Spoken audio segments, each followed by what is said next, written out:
வரும் பொடி நடையாக அமெரிக்காவை வலம் வருவோம். கடல் மேல் சிவப்பு கம்பளம் விரித்து ஐரோப்பாவில் குடிபுகுவோம். நம் காதலை கவி பாடவே செல்லியின் வைரனின் கல்லறை தோக்கத்தை கலைத்திடுவோம்.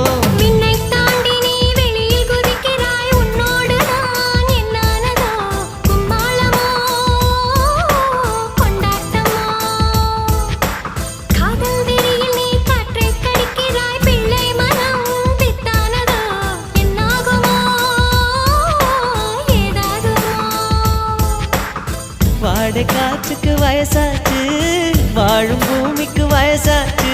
கொடியுகம் போனால் என்ன, காதலுக்கு எப்போதும் வயசாகாது.